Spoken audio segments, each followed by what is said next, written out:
গোপালগঞ্জে এনসিপি প্রোগ্রামে বাকশালীদের হামলা হয়েছে। আসল সমাবেশ শুরু হওয়ার আগেই হামলা কিন্তু হয়েছে। সমাবেশ তখনও শুরুই হয়নি, ওরা পৌঁছায়নি। সমাবেশের পরেও সেখানে হামলা হয়েছে। সেই সমাবেশে হাসনাত আব্দুল্লাহ স্লোগান দিছে মুজিববাদ মুর্দাবাদ। শুনেন।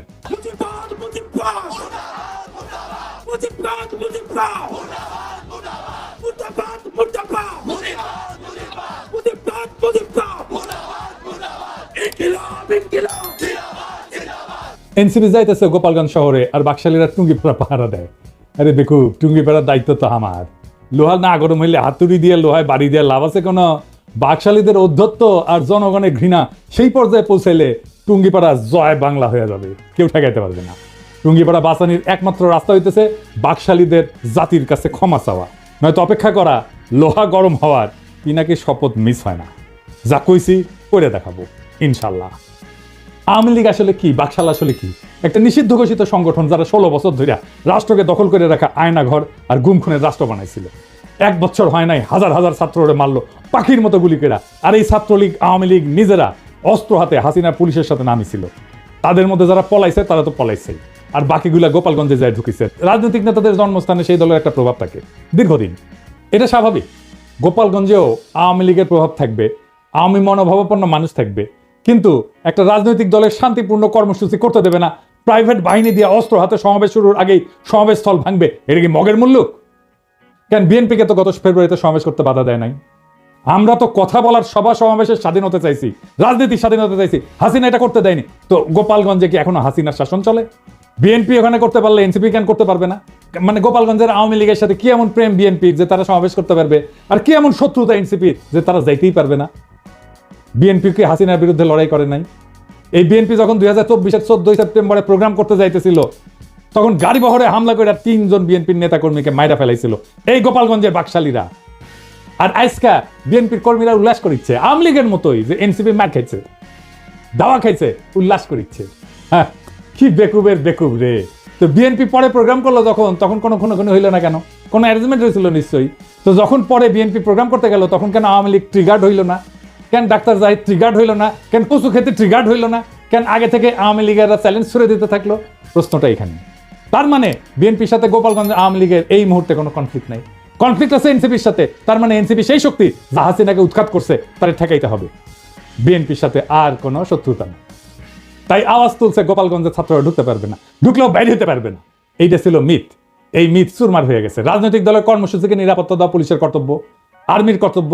এনসিপি মারপিট করতে যায় নাই, সভা করতে গেছে, রাজনৈতিক সভা। এনসিপির হাতে অস্ত্র ছিল না, আমরা সবাই দেখছি।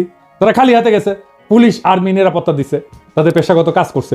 পুলিশ আর্মি এই কাজটা করছে রক্তপাতহীনভাবে, কোনো প্রাণ ঝরে নাই, যতক্ষণ পর্যন্ত এনসিপির নেতারা ছিল। এটাই বিজয়, হাসিনার জামানাকে অতিক্রম করে যাওয়ার বিজয়। এই বিজয় এলো বর্ষা বিপ্লবের নায়কদের হাত ধরে।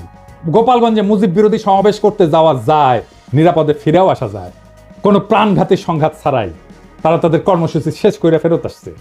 এই ঘটনার রাজনৈতিক মূল্য অনেক। এইগুলাই ছোট ছোট বিজয়। আর গোপালগঞ্জের জনগণ নামে নাই, নাম ছিল বাকশালী গুন্ডারা। ওরা মরণপণ লড়াই করতে পারে না, সেটাও তো দেখলেন। এখন বলবেন কই 4 জন তো মারা গেছে। হ্যাঁ, মারা গেছে, কারণ তারা এনসিপির নেতারা ফিরে আসার পরে নানা জায়গায় হামলা শুরু করেছিল, বোমা আগ্নেয়াস্ত্র নিয়ে, এমনকি জেলখানা আক্রমণ করেছে। ক্যাজুয়ালিটি হয়েছে তারা ফিরে আসার পরে। আরো অনেককে চিনবার পারলাম এই সুযোগে। যেমন ধরেন বাংলাদেশের মিডিয়াগুলা, যেমন প্রথম আলো, জাউরা ও বলছে যে কিছু লোক এসে হামলা চালাইছে। এই লোকের পরিচয় তারা জানে না। মতি মাহফুজুরকে এমনি আমি থাপড়াইতে চাই, জাউরার জীবন না ভালো হবে না। এখন আবার কচু খেতে আসিছে মানবাধিকার নিয়ে, ওরে আমার ওরে ওবার মানবাধিকারও বুঝে। মানে আপনি একজন খুনি ডাকাতের মানবাধিকারের পক্ষে দাঁড়াবেন, জার্মানিতে নাজি পার্টির সদস্যদের মানবাধিকারের পক্ষে দাঁড়াবেন। ওই সারাক্ষণ করে ধান্দাবাজি, জানেন? ওই কোথায় কি টাকা কামানো যায় তার ধান্দা করে। টাকা কামানো খারাপ কিছু না, কিন্তু মিনিমাম নৈতিকতা তো থাকবে। একটা এক্সাম্পল দিই, ওই যে মুস্তাক মারা গেল না, রিমান্ডে নিছিল, তার সাথে কিশোরকে ধরেছিল। কেন ধরেছিল জানেন? নাফিস শরাফতের একটা কার্টুন আঁকিছিল কিশোর। এই আইডিয়া সামির প্রকাশ করেছিল আই এম বাংলাদেশিতে। সামি ওইটার অ্যাডমিন, সে নিজেই কইছে যে দেখেন, সেই পেজ সেই চালাইতো। সেই নাফিস শরাফত রেগে গিয়া এই কিশোর আর মুস্তাককে অ্যারেস্ট করে পিটায়। মুস্তাককে এতই পিটাইছিল যে সে প্যান্টে হাগে দিছিল। তারপর তো মুস্তাক মরে গেল। সেই নাফিস শরাফতের একটা কাজের জন্য এই সামি তদবির করছে মন্ত্রণালয়, কাজ দেয় না, এই জন্য মন্ত্রণালয়ের দায়িত্বপ্রাপ্ত বিশেষ সহকারী পিছে সে লাগিছে, তার নামে রিপোর্ট করা হয়েছে। যে আমার কমরেডকে মাইরা ফেলাইলো তার জন্য তদবির, সি সি সি সি রে স্বামী সি। আমি এটা শুনে বাকরুদ্ধ। একটা মানুষের নৈতিক পজিশন এত সহজে বেঁচে দেওয়া যায়? মুস্তাকের জীবনের এতটুকু মূল্য নাই তার কাছে। আমি যে ওরা অপছন্দ করি এমনি এমনি না, ওর মধ্যে বিবেক মনুষ্যত্ব কিচ্ছু নাই। ওর সঙ্গে যখন কথা হইতো তখন আমি বলছিলাম যে আপনি মোটা আজিজের না, যেটা সেটা আমাদের জন্য ভালো হয়েছে, কিন্তু আপনার একটা বস্তু বড় ক্ষতি হয়েছে। আপনার মধ্যে একসময় রিমোর্স আসবে, অনুতাপ আসবে, আজ না হোক কাল আসবে, কাল না হোক পরশু আসবে, নয়তো মরার আগে আসবে। আপনার মনে হবে একজন মানুষ আপনাদের বিশ্বাস করেছিল, সে খারাপ মানুষ তাতে সন্দেহ নাই, কিন্তু বিশ্বাস করছিল আপনাকে, সেই বিশ্বাস ট্রাস্ট আপনি ভাঙছেন। ট্রাস্ট একটা খুব ইম্পর্টেন্ট জিনিস। বাংলাদেশে বিশ্বাস ভাঙাটা কোনো ব্যাপার না। আর এই কচুকেতিকে দেখে বুঝলাম ও মরার টাইমে ওর রিমোর্স আসবে না, তবে আল্লাহর মায়ের বলে একটা জিনিস আছে না, সেটাও টের পাইতে শুরু করবে। এখনই ও টের পাবে। বাংলাদেশের কোনো মানুষ তাকে আর বিশ্বাস করবে না। আর আমি তো আমার এপিসোডে তার প্রশংসা করেই যাব। মানুষ জানবে একজন অতিশয় ভালো মানুষ আছে দুনিয়ায়, সে ভালো কাজ করে, সে ভালো ছেলে, সন্ধ্যায় হাত মুখ ধুয়ে পড়তে বসে আর দেখে কোটি কোটি ধান্দা করা যায়, কোটি কোটি চান্দা আদায় করা যায়, কারে কারে দিয়ে চান্দা আদায় করে সেটাও জানি। যাই হোক, অনেকে কইতেছে যে এই হাসনাত আর্মি চিফের বিরুদ্ধে দাঁড়াইছিল, এখন আর্মির গাড়িতে কেন নিরাপত্তা নিল? আসেন ব্যাপারটা একটু বুঝে দেখি। আর্মি রাষ্ট্রের অধীনে একটা এজেন্সি, কিন্তু আর্মি নিজেই যদি একটা সার্বভৌম এজেন্সি হয়ে উঠতে চায় তাহলে রাষ্ট্রের নাগরিক তার বিরোধিতা করবে। আর্মি চিফ বাংলাদেশের পলিটিক্স নিয়ে কথা বলতেছে, যেটা তার ডোমেনের মধ্যে। সে নিজে একটা সার্বভৌম এজেন্সি হয়ে উঠতে চেয়েছে। সার্বভৌম ক্ষমতা জনগণের, সে সেই সার্বভৌম ক্ষমতার শেয়ার কাউকে দেবে না গণসম্মতি ছাড়া। ওয়াকার গণসম্মতি ছাড়াই সেই সার্বভৌম ক্ষমতা নিতে চাইছিল। এনসিপি ছাত্ররা আমরা আর্মি চিফের সার্বভৌম এজেন্সি হয়ে এটার বিরোধিতা করছি, ভবিষ্যতেও করব যদি আবারও চেষ্টা করে। আমি রাষ্ট্রের নাগরিক হিসেবে রাষ্ট্রের বাহিনীর সব সার্ভিস পাওয়ার অধিকার রাখি। আমি নাগরিক হিসেবে তাদের নিয়োগকারীও বটে, আমাকে সেবা দেওয়া তার কর্তব্য। আর্মি চিফের সার্বভৌম এজেন্সি হয়ে ওঠার বিরোধিতা আর আর্মি নিরাপত্তা সার্ভিস নেওয়ার মধ্যে কোনো বিরোধ নাই, বরং রাষ্ট্র আর নাগরিকের মধ্যে সম্পর্কের ধরনই এটা। আর্মি এনসিপি নেতাদের অনুগ্রহ করে নাই, এনসিপি নেতারা ওয়াকারের বিরোধিতা করে ভুল করে নাই। আমার প্রোফাইলে বিএনপির পোলাপাইনরা এসে কমেন্ট করছে যে কেন ওরা পালায় আসলো, এটা কোনো হ্যারম হইল? হ্যারম নিয়ে হাঙ্কের সাথে ফাইট করতে আসে, এনসিপি বিএনপির সাথে ফাইট করতে আসে এই হ্যাডম নিয়া। আচ্ছা, খুব ভালো। 2023 সালের 28 অক্টোবর কয়েক লাখ লোকের সমাবেশ, সাউন্ড গ্রেডের আওয়াজে নেতারা মঞ্চ ছেড়ে পালায় গেছে। মির্জা আব্বাস বলে যে আমরা প্রাণ ভয়ে দাঁড়াইতে পারি নাই। মাঠ ফাঁকা, নেতারা শুধু না, লাখ লাখ লোক ফাঁকা হইতে বেশি সময় লাগেনি। অস্ত্রের সামনে শূন্য হাতে টিকে থাকা সম্ভব না, এটা সবার মনে রেখে ট্রল করা উচিত। এই ছেলেদের অসীম সাহসের কারণে গত বছরের 5ই আগস্ট হাসিনা দেশ ছেড়ে পালাই যেতে বাধ্য হয়েছিল। এই ছেলেগুলো তখন রুখে দাঁড়াইলে আজও হাসিনা মসনদে থাকতো, খালেদা জিয়া আজকাল জেলে থাকতেন, আর আপনাদের অনেকেই গুম হইয়া আয়না ঘরে থাকতেন, কেউ কেউ মারাও যাইতেন ক্রসফায়ারে। আপনাদের কে বুদ্ধি দেয় এনসিপির পিছে লাগতে? আপনাদের দল তো ছাত্রদের জন্য বিবৃতি দিচ্ছে, তাদের নিরাপত্তার জন্য উদ্বিগ্ন হয়েছে। আপনার দলের নেতাদের সাথে তো আপনাদের ডিসকানেকশন। এখন আমি বুঝতে পারি যে কেন মির্জা ফখরুল মাঝে মাঝে মেজাজ হারায়, তাহলে কেন বক্তৃতা দিতে যাইয়া ধমকা ধমকি করেন, থাপ্পড় টাপ্পড় মারেন। তাদের সাহসের প্রশংসা করতে না পারলে চুপ থাকে। ওরা হুমকি সত্ত্বেও ওখানে যাওয়ার হিম্মত দেখাইছে। হামলার পরেও তারা সমাবেশস্থলে গেছে, বক্তৃতা করছে, মুজিববাদের বিরুদ্ধে স্লোগান দিচ্ছে। এই অসীম সাহস দেখানোর জন্য তাদের ধন্যবাদ। এইবার আসেন গোপালগঞ্জের আলোচনায়।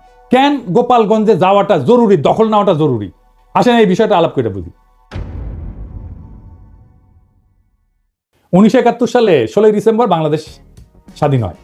এটা আমাদের বিজয় দিবস। আমরা জানি যে ওই দিন আমরা পরাজিত করতে পারি, পাকিস্তানি বাহিনী আত্মসমর্পণ করে। 1971 সালে বাংলাদেশে পাকিস্তানি ভাবাদর্শের পরাজয় হয়েছে। তারপরে বাংলাদেশে পাকিস্তানি ভাবাদর্শে পলিটিক্স করা গেছে, যায়নি। বাংলাদেশকে মাইনাই পলিটিক্স করতে হয়েছে, এটাই নর্মাল। ওই সময় পাকিস্তানবাদী ছিল জামাত, এখনকার বাংলাদেশে পলিটিক্স করে, কিন্তু তাদের বাংলাদেশ মাইনাই পলিটিক্স করতে হয় এবং পাকিস্তানি ভাবাদর্শকে ডিনাই করে। তখন পাকিস্তানি ভাবাদর্শ পরাজিত হইলেও বেশ কিছুদিন কোনো কোনো এলাকা পাকিস্তানপন্থীদের আওতায় ছিল। ওই সমস্ত জায়গায় বাংলাদেশের সার্বভৌমত্ব প্রতিষ্ঠা করতে সময় লাগছে। যেমন ধরেন মিরপুর, 1972 সালের 30 জানুয়ারি পর্যন্ত মিরপুর দখলে ছিল পাকিস্তানপন্থীদের। ওইটা মুক্ত করতে গিয়ে জহির রায়হান মারা যান। নারিন্দা, নারায়ণগঞ্জ, শিয়া মসজিদ, মোহাম্মদপুর, খুলনা, পুরান ঢাকা, রূপসা, রাজশাহী, সিরাজগঞ্জ, বগুড়া, চিটাগাং পোর্ট, এইসব জায়গা 16 ডিসেম্বরে মুক্ত হয় নাই, পরে মুক্ত হয়েছে আস্তে আস্তে। ঠিক এইভাবে 2024 সালে বিপ্লবের পরেও বাংলাদেশে বাঙালি জাতীয়তাবাদ পরাজিত হয়েছে, আওয়ামী ভাবাদর্শ পরাজিত হয়েছে, মুজিববাদ পরাজিত হয়েছে। কেননা এইটা বাংলাদেশের সার্বভৌমত্ব মানত না, এইটা বাংলাদেশকে ইন্ডিয়ার পার্ট ভাবত। দেশের মানুষের বিক্ষোভের তোরে ইন্ডিয়ান আর্মিরা দেখতেও তাদের আটকায় নাই, পাইকারি খুন করছে, দেশের জনগণের বিপক্ষে যুদ্ধ ঘোষণা করছে, তারা নিজেদের বাংলাদেশি মনে করা জনগণদের উপরে গুলি চালাইছে, সবাইকে বাঙালি হইতে বাধ্য করতে চাইছে, তাই ওইটা ফ্যাসিস্ট একটা রেজিম ছিল। তাই বাঙালি জাতীয়তাবাদ এবং মুজিববাদ, বাকশাল, আওয়ামী লীগ বাংলাদেশ আর পলিটিক্স করতে পারবে না, তারা বাংলাদেশই মানে না। কিন্তু ৭১-এর মিরপুরের মতোই ২৪-এও গোপালগঞ্জে এখনো বাঙালি জাতীয়তাবাদ, মুজিববাদ পরাজিত হয়নি। সেজন্য হাসনাত আব্দুল্লাহর গোপালগঞ্জে দাঁড়ায় মুজিববাদ মুর্দাবাদ, এটা খুবই প্রতীকী একটা কাজ হয়েছে।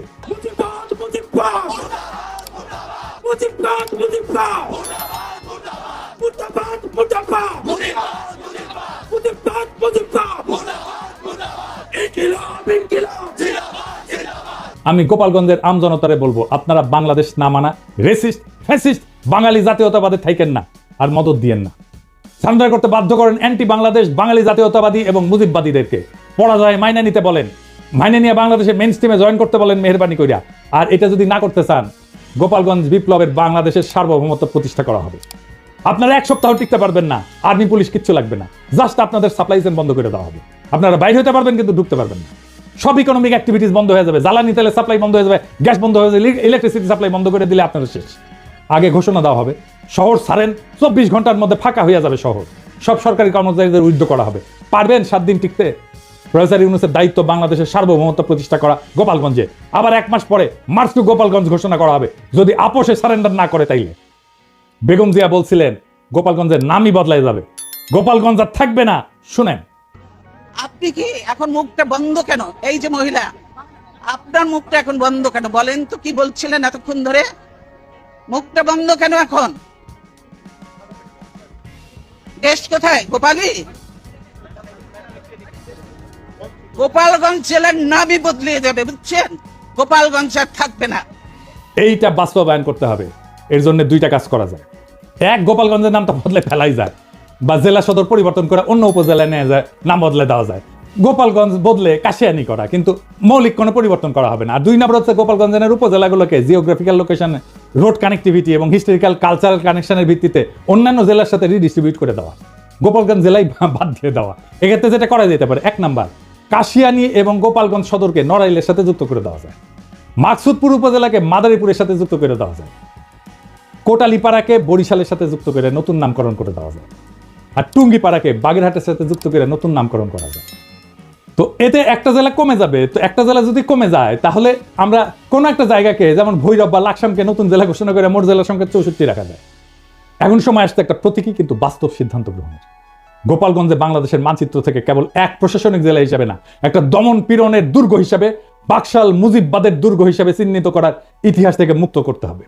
টুঙ্গিপাড়া বা গোপালগঞ্জ কখনো একটা পরিবার বা মতাদর্শের ব্যক্তিগত দুর্গ হতে পারে না।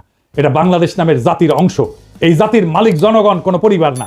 1972 সালে যেমন মিরপুর জমাট পাকিস্তানি জাতীয়তাবাদ ঘুরাই দিছিল, জনতার বিজয়, সে তেমনি 2025 সালে গোপালগঞ্জে ভাঙতে হবে সেই বাঙালি জাতীয়তাবাদ, মুজিববাদের ছত্রবেশী ফ্যাসিবাদের দুর্গ। 21 শতকের বাংলাদেশে জায়গা নাই সেই রাজনীতির যারা বাংলাদেশকে ভারতীয় মতাদর্শের গুদামে পরিণত করতে চায়। গোপালগঞ্জের প্রশাসনিক পুনর্বিন্যাস শুধু রাজনৈতিক প্রতিশোধ না, এটা ভবিষ্যতের জন্য বার্তা। আর কোনো জেলাকে পরিবর্তনের দুর্গ করা যাবে না। যে জেলা জনগণের বিরুদ্ধে চলে যায়, তাকে আবার জনগণের ভিতরে ছড়াই দিতে হবে। এই দেশ কারো ব্যক্তিগত জমিদারি না। মুজিববাদ না, বাংলাদেশ জিন্দাবাদ। বাকশাল না, গণতন্ত্র জিন্দাবাদ। টুঙ্গিপাড়া না, সার্বভৌম বাংলাদেশ জিন্দাবাদ। আমরা চলছি, আমরা চলা শুরু করছি, আর থামবো না। এবার শুধু ঢাকাই না, আবার হবে মার্চ টু গোপালগঞ্জ। যদি না মানে আপোষে, তবে শুরু হবে গণজনতার শুদ্ধি অভিযান। গোপালগঞ্জ থাকবে না, থাকবে শুধু বাংলাদেশ। ইনকিলাব জিন্দাবাদ।